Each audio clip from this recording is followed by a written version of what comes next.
Hello दोस्तों, नमस्कार। आज मैं अंतःस्रावी ग्रंथियों से जितने भी महत्वपूर्ण क्वेश्चन बनते हैं उन क्वेश्चन को लेकर आया हूं। मैं इस वीडियो में ऐसे क्वेश्चन लेकर आया हूं जो कि प्रीवियस ईयर ओल्ड क्वेश्चन पेपरों में आए हुए थे। पिछले लेक्चर में मैंने विषाणु से संबंधित सभी रोगों को डिटेल में बताया है। विषाणु से मानव में कौन कौन से रोग होते हैं इसके बारे में मैंने डिटेल में बताया है। प्लीज़ उस लेक्चर को देखें, बहुत ही महत्वपूर्ण है। हर एक एग्जाम में रोगों से एक या दो क्वेश्चन अवश्य पूछे जाते हैं। आज देखते हैं अपन अंतःस्रावी ग्रंथि। सबसे पहले देखते हैं अंतःस्रावी ग्रंथि क्या होती है। अंतःस्रावी ग्रंथियां हार्मोन का स्रावन करती हैं। अंतःस्रावी ग्रंथि हार्मोन का स्रावन करती हैं और बहिस्रावी ग्रंथियां अधिकतर एंजाइम का स्रावन करती। अंतःस्रावी ग्रंथियां नलिकाविहीन ग्रंथियां होती हैं। ये हार्मोन का स्रावन डायरेक्ट रक्त में करती हैं। इनमें नलिकाएं नहीं पाई जाती हैं। बहिस्रावी ग्रंथियों में नलिकाएं पाई जाती हैं, जैसे जठर ग्रंथि। जठर ग्रंथियों में एक बहिस्रावी ग्रंथि है, इनमें नलिकाएं पाई जाती हैं जिससे जठर रस निकलता है। जठर रस से एंजाइम निकलते हैं, पाचक एंजाइम निकलते हैं। अब फर्स्ट क्वेश्चन देखते हैं। मानव शरीर की सबसे बड़ी बहिस्रावी होना है। यहाँ पर मानव शरीर की सबसे बड़ी बहिस्रावी ग्रंथि कौन सी है, तो इसका राइट आंसर होगा लीवर। लीवर मानव शरीर की सबसे बड़ी बहिस्रावी ग्रंथि है। अब लीवर का क्या कार्य होता है। लीवर का कार्य होता है, हम शरीर में प्रोटीन लेते हैं, प्रोटीन का पाचन करते हैं और जो पाचक नाइट्रोजन युक्त पाचक पदार्थ बचते हैं, यानी विषैले पदार्थ बढ़ते हैं, वो सबसे पहले यकृत में आते हैं और अमोनिया में चेंज होती है। अमोनिया यहाँ से कहाँ पर जाती है, वृक्क में जाती है। वृक्क में यह यूरिया का निर्माण करती है और यूरिया मूत्र के रूप में बाहर निकल जाती है। अब थायराइड ग्रंथि क्या है। थायराइड ग्रंथि मानव शरीर की सबसे बड़ी अंतःस्रावी ग्रंथि है। पीयूष ग्रंथि मानव शरीर की दूसरी सबसे छोटी अंतःस्रावी ग्रंथि है। पहली कौन सी है, पीनियल ग्रंथि। पीनियल ग्रंथि के बाद है पीयूष ग्रंथि, सबसे छोटी ग्रंथि।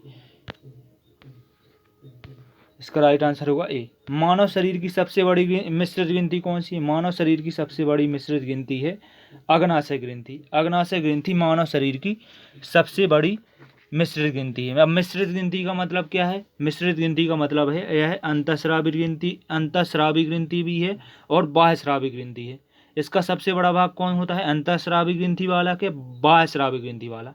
इसका सबसे बड़ा भाग होता है बहिस्रावी ग्रंथि वाला होता है।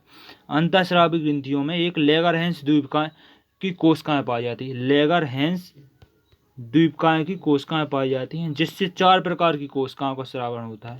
4 प्रकार की कोशिकाएं होती हैं, जिसमें कौन कौन सी होती हैं।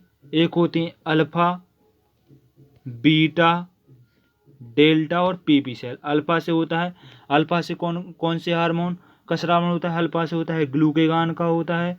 बीटा हार्मोन से होता है इंसुलिन हार्मोन का स्रावन होता है। और डेल्टा से होता है सोमेटोस्टेटिन से। और पीपी सेल से होता है पॉलीपेप्टाइड हार्मोन। नेक्स्ट देखते हैं स्तनपायी में सबसे बड़ी ग्रंथि कौन सी है। स्तनपायी में सबसे बड़ी ग्रंथि होती है, स्तनपायी में सबसे बड़ी बहिस्रावी ग्रंथि कौन सी है, यकृत होती है। यहाँ पर अंतःस्रावी नहीं दिया है, अंतःस्रावी कौन सी होती है, थायराइड होती है। नेक्स्ट देखते हैं मानव शरीर में सबसे छोटी ग्रंथि कौन सी है। मानव शरीर में सबसे छोटी ग्रंथि है पीयूष ग्रंथि। मानव शरीर में सबसे छोटी ग्रंथि है पीयूष ग्रंथि। और यदि पीयूष ग्रंथि के साथ पीनियल ग्रंथि थे, इसका राइट आंसर होगा पीनियल ग्रंथि। पीनियल ग्रंथि पीयूष ग्रंथि से भी छोटी ग्रंथि है। नेक्स्ट क्वेश्चन देखते हैं, पीयूष ग्रंथि शरीर में किस स्थान पर पाई जाती है। पीयूष ग्रंथि शरीर में मस्तिष्क के आधार पर पाई जाती है। मस्तिष्क में 8 हड्डी उपस्थित होती हैं। एक फ्रंटल पैराइटल टेम्पोरल एथमॉइड और स्फेनॉइड में यह स्फेनॉइड हड्डी में स्थित होती है। पीयूष ग्रंथि स्फेनॉइड हड्डी में स्थित होती है। नेक्स्ट क्वेश्चन देखते हैं, पीयूष ग्रंथि के अत्यधिक हार्मोन स्राव से शरीर पर क्या प्रभाव पड़ता है। पीयूष ग्रंथि के अत्यधिक हार्मोन स्राव से शरीर पर क्या प्रभाव पड़ता है। इसका राइट आंसर हुआ शरीर का संतुलित विकास होता है। पीयूष ग्रंथि के अत्यधिक हार्मोन स्राव से शरीर का अत्यधिक विकास हो जाता है। अब पीयूष ग्रंथि के 3 भाग होते हैं, अग्रभाग, पश्च भाग और मध्य भाग। पश्च भाग से कौन से हार्मोन निकलते हैं? पश्च भाग से ADH हार्मोन निकलता है, जिसे वैसोप्रेसिन हार्मोन भी कहते हैं। एक निकलता है oxytocin hormone.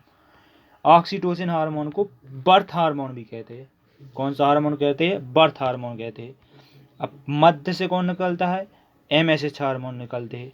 Melanocyte hormone, melanocyte stimulating hormone कहते हैं।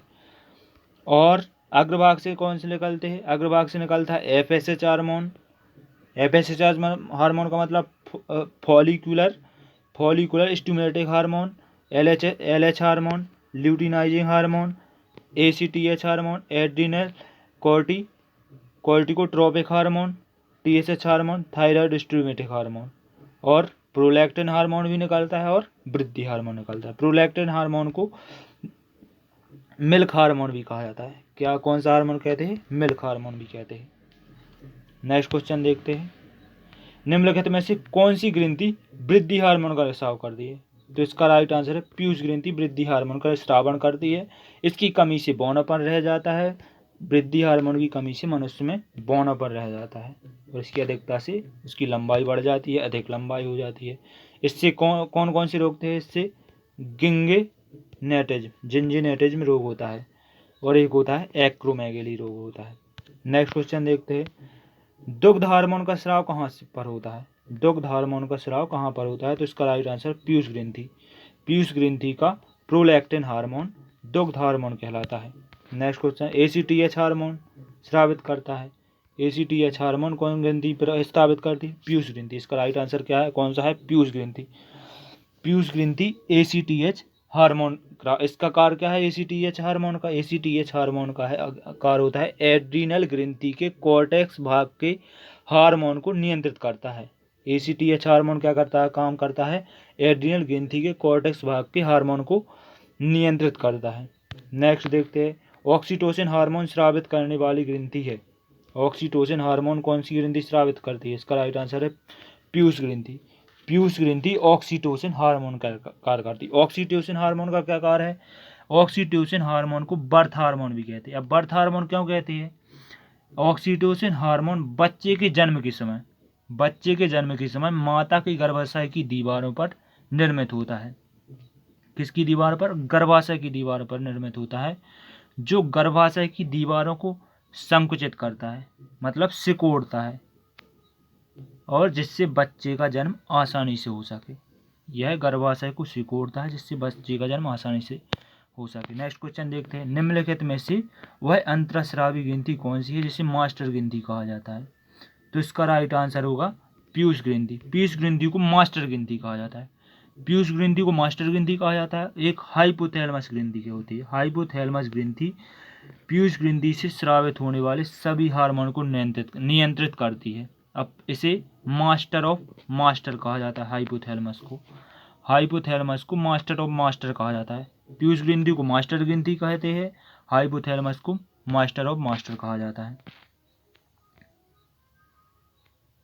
नेक्स्ट क्वेश्चन देखते हैं। मानव शरीर की कौन सी ग्रंथि पीयूष ग्रंथि से हार्मोन के स्राव को नियंत्रित करती है? तो इसका राइट आंसर होगा हाइपोथैलेमस। मैंने पिछले क्वेश्चन में बताया पीयूष ग्रंथि को से जितने भी हार्मोन स्रावित होते हैं उनका नियंत्रण कौन सी ग्रंथि करती है? उसका नियंत्रण हाइपोथैलेमस ग्रंथि करती है। अब हाइपोथैलेमस ग्रंथि को इसलिए मास्टर ऑफ मास्टर कहा जाता है। पीयूष ग्रंथि को मास्टर ग्रंथि कहते हैं और हाइपोथैलेमस ग्रंथि को मास्टर ऑफ मास्टर कहते हैं। निम्नलिखित में से कौन सा दोनों बहिस्रावी ग्रंथि और अंतःस्रावी ग्रंथि के रूप में व्यवहार नहीं करता है? तो इसका राइट आंसर है पीयूष ग्रंथि।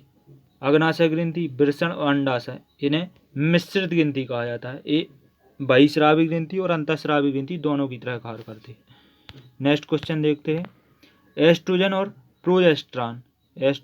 प्रोजेस्टेरॉन निम्नलिखित में से किसकी वृद्धि को नियंत्रित करते हैं? तो इसका राइट आंसर है पीयूष ग्रंथि। एस्ट्रोजन प्रोजेस्टेरॉन निम्नलिखित में से किसकी वृद्धि को नियंत्रित कर उत्तेजित होते हैं? तो इसका राइट आंसर है पीयूष ग्रंथि।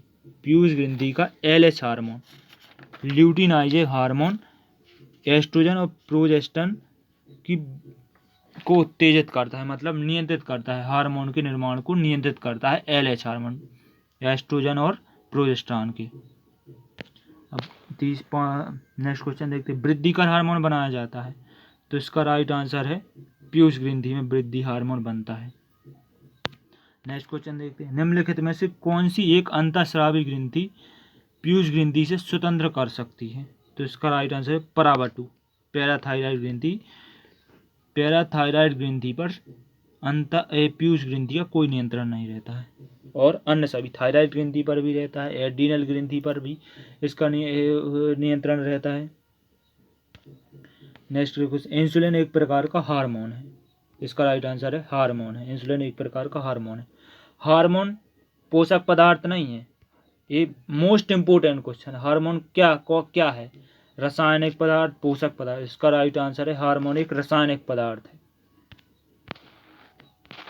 इंसुलिन का आविष्कार किसने किया, तो इसका राइट आंसर है एफ वेंटिंग ने। इंसुलिन में निम्नलिखित में से कौन सी धातु पाई जाती है, तो इसका राइट आंसर है इंसुलिन में जस्ता धातु पाई जाती है। नेक्स्ट देखते हैं, निम्नलिखित में से कौन सी ग्रंथि इंसुलिन बनाती है, तो इसका राइट आंसर है कौन सी ग्रंथि इंसुलिन बनाती है, तो इसका राइट आंसर है अग्नाशय। अग्नाशय ग्रंथि इंसुलिन हार्मोन को बनाती है। इंसुलिन हार्मोन का क्या कार्य है? इंसुलिन हार्मोन ग्लूकोज को यकृत एवं मसल्स में ग्लाइकोजन के रूप में संचित करता है, यानी ग्लूकोज को ग्लाइकोजन में परिवर्तित करता है, जो कि कहाँ संचित रहता है? यकृत और मसल्स में। एक क्वेश्चन कैसा आता है, ग्लाइकोजन कहाँ पर संचित होता है? लीवर में, ब्रेक में, लीवर एंड मसल्स में, या इनमें से कोई नहीं। तो इसका right answer only liver one नहीं, इसका आंसर लीवर एवं मसल दोनों होगा। लीवर एवं मसल्स दोनों में संचित रहता है ग्लाइकोजन। इसलिए इंसुलिन हार्मोन की कमी से रक्त में ग्लूकोज की मात्रा बढ़ जाएगी। अब इंसुलिन हार्मोन की कमी हो जाने से यह ग्लूकोज ग्लाइकोजन में कम मात्रा में परिवर्तित हो पाएगा, जिसे कौन सी बीमारी हो जाता है। इसलिए इसे कौन सा हार्मोन कहा जाता है? इसलिए इसे कहा जाता है हाइपोग्लाइसेमिक हार्मोन भी कहते हैं, इंसुलिन हार्मोन की कमी से। और ग्लूकेगान को क्या कहते हैं? Hyperglycaemic hormone. रक्त में इंसुलिन की कमी से कौन सा रोग होता है? रक्त में इंसुलिन की कमी से डायबिटीज मेलाइटस रोग हो जाता है। नेक्स्ट देखते हैं, निम्नलिखित में से किस कोशिका में इंसुलिन स्रावित होता है, तो इसका राइट आंसर है बीटा कोशिका से। डायबिटीज मेलाइटिस किस हार्मोन की कम बनने से होती है, तो इसका राइट आंसर है इंसुलिन हार्मोन कमी से डायबिटीज मेलाइटिस। आदमी के कंठ के किस भाग को अबुटी एडम्स एप्पल कहा जाता है, तो इसका राइट आंसर है थायराइड उपास्थि को। निम्नलिखित में से कौन सी अंतःस्रावी ग्रंथि गर्दन में स्थित होती है, तो इसका राइट आंसर है थायराइड ग्रंथि गर्दन में स्थित होती है। अब थायराइड ग्रंथि से दो हार्मोन निकलते हैं, थायरॉक्सिन हार्मोन और कैल्सिटोनिन हार्मोन। यह ताप को बढ़ाता है थायरॉक्सिन हार्मोन, इसलिए थर्मोजेनिक हार्मोन भी कहते हैं इसे, और ऊर्जा को बढ़ाते हैं इसलिए कैलोरोजेनिक हार्मोन भी कहते हैं। थर्मोजेनिक हार्मोन कहते हैं, कैलोरोजेनिक हार्मोन कहते हैं, तथा बीएमआर को भी नियंत्रित करते हैं, बायोलॉजिकल मेटाबॉलिक रेट को भी नियंत्रित करते हैं। अब थायरॉक्सिन हार्मोन की कमी से कौन कौन से रोग होते हैं? थायरॉक्सिन हार्मोन की सामान्य घेंगा रोग हो जाता है, क्रीटिनिज्म रोग हो जाता है, हाँसी मोटा रोग होता है। अधिकता से कौन सा हो जाता है? एक्सोप्थेल्मिक गोइटर रोग होता है। नेक्स्ट क्वेश्चन देखते हैं, शरीर में सबसे बड़ी अंतःस्रावी ग्रंथि निम्न में से कौन सी है, तो इसका राइट आंसर होगा शरीर में सबसे बड़ी अंतःस्रावी ग्रंथि थायराइड ग्रंथि है। नेक्स्ट क्वेश्चन, थायराइड ग्रंथि का स्थान कहाँ पर है? थायराइड ग्रंथि का स्थान गले में, यहीं पे पैदा थायराइड ग्रंथि का स्थान है। थायराइड ग्रंथि से थायरॉक्सिन स्रावित करने के लिए उत्तेजित करने वाला अंतःस्रावी हार्मोन कौन सा है, तो इसका राइट आंसर है TSH हार्मोन। अब TSH हार्मोन थायरॉक्सिन स्रावित करने वाले हार्मोनों को उत्तेजित करता है कि ये हार्मोन को स्रावित करे, तो यह TSH हार्मोन होता है। TSH हार्मोन पीयूष ग्रंथि से निकलता है, थायरॉक्सिन स्टिमुलेटिंग हार्मोन कहते हैं। नेक्स्ट देखते हैं, एक विशिष्ट हार्मोन को